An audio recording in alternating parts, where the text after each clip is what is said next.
Certes, tout le monde a entendu parler des trois sages, en particulier pendant la saison de Noël.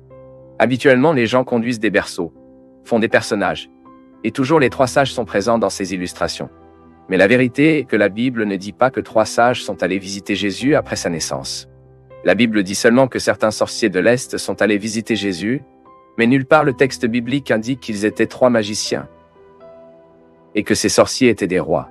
Ce qui se passe, c'est que l'objectif du texte biblique n'est pas dans le nombre de sorciers ou dans leur supposée royauté, mais dans la royauté de Jésus, reconnue par des voyageurs gentils, comme le roi Messie qui régnerait non seulement sur Israël, mais sur toutes les nations de la terre.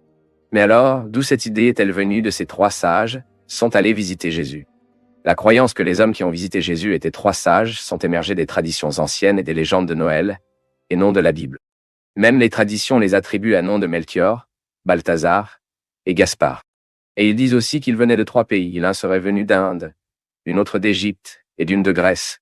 Mais même compte tenu de toutes ces traditions, il n'est pas facile d'expliquer l'origine de chaque partie de cette compréhension populaire. Pourquoi? Premièrement, la conclusion selon laquelle il y avait trois sorciers a été tirée du fait que le bébé Jésus a reçu trois dons. Mais bien sûr, cela ne suffit pas pour déterminer avec certitude que chaque cadeau a été offert par un sorcier, totalisant trois sorciers. Certains chercheurs, par exemple, suggèrent que le nombre de sorciers était peut-être beaucoup plus élevé que trois. Ils auraient donc pu être trois sorciers? Oui, mais nous ne savons certainement pas. Deuxièmement, l'idée que les sorciers étaient des rois n'ont aucune preuve historique ni fondation biblique. Certaines personnes utilisent deux passages bibliques particuliers, Psaume 72, verset 10, et Ésaïe 63, verset 3, pour affirmer que les sorciers étaient également des rois. Mais tu dois forcer beaucoup de ces textes pour vouloir leur faire la base pour dire que les hommes qui ont visité Jésus étaient même trois sages. Ceci est clair à partir d'une simple lecture de ces textes. Et troisièmement, les noms donnés aux trois sages présumés, Melchior, Balthazar et Gaspard, sont complètement fantaisistes. Et même, il est totalement peu probable qu'ils soient venus d'Inde, d'Égypte et de Grèce. Et certaines traditions vont encore plus loin. Par exemple, il y a une tradition qui dit que l'apôtre Thomée aurait baptisé les trois sages. Mais bien sûr, ce n'est qu'un conte mythique, il n'y a rien de biblique, il n'y a pas de base historique pour faire ce type de déclaration.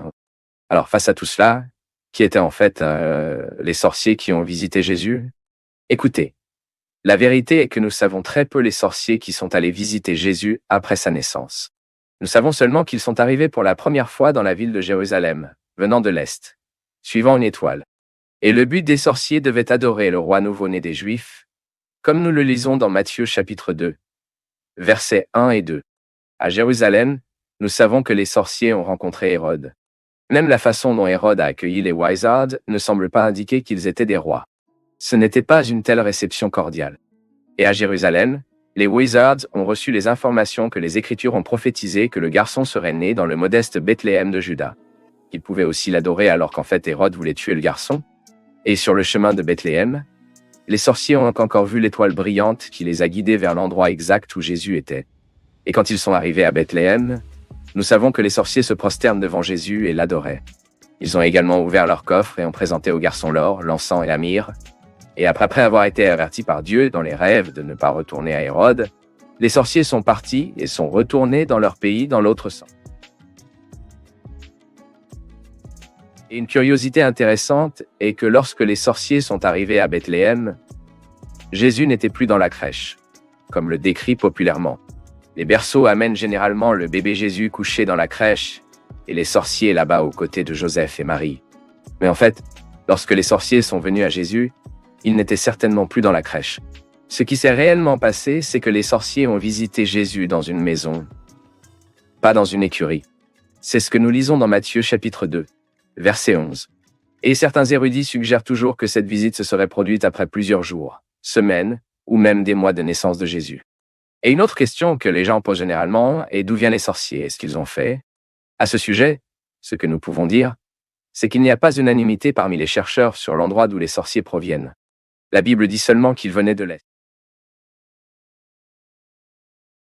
Et la désignation est vraiment très large. Mais les érudits disent qu'ils venaient probablement de Chaldéa, de la région de l'ancienne Babylone, ou des régions des Peurs et des Perses. Si les sorciers étaient des Babyloniens, alors ils étaient peut-être conscients de l'espoir messianique à travers un héritage laissé par des Juifs zélés pendant qu'ils y ont été exilés, comme le prophète Daniel et ses amis par exemple. Mais si les sorciers étaient des Craintes ou des Perses, il est possible qu'ils aient été conscients des prophéties messianiques par le biais de Juifs, dispersés dans cette région. En tout cas, ces sorciers ont certainement été mis en contact avec la connaissance du vrai Dieu et l'attente de l'arrivée du Messie. En ce qui concerne l'occupation de ces sorciers, nous devons les comprendre principalement comme des stress des étoiles. En effet, Wizard, qui à son tour est une translittération d'un mot iranien, dont la racine signifie grande. Et à l'origine, ce mot désignait une tribu de peur qui a été dédiée à l'étude des étoiles. Mais elle a également été utilisée pour désigner la caste sacerdotale des Peurs et des Perses. Et donc, la possibilité que les sorciers qui ont visité Jésus venaient de ces régions. Ensuite, les assistants de désignation employés aux visiteurs qui ont présenté Jésus ne doivent pas être interprétés au sens négatif, au sens des praticiens de la magie. La chose la plus correcte est de comprendre que ces sorciers étaient des astrologues ou des astronomes, car à l'époque, l'astronomie et l'astrologie étaient fondamentalement la même science. Et évidemment, cela donne un sens particulier au fait que Dieu les a conduits à Jésus à travers une étoile.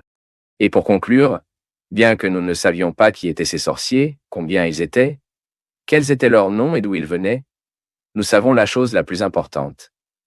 Qu'est-ce que quoi? Ils sont allés adorer le Seigneur Jésus-Christ. L'objectif du texte est dans cette vérité biblique. Donc, l'idée que les 3 rois à magie sont allés visiter Jésus après sa naissance, et l'ont trouvé là-bas dans la crèche avec Joseph et Marie, est juste une histoire populaire qui n'a pas de base biblique. Aurait-il pu être un groupe de 3 sorciers? Cela pourrait même. Les sorciers pourraient-ils être des rois? Cette possibilité est très peu probable. Par conséquent, la chose la plus sûre est que nous ne gardons que ce que la Bible dit.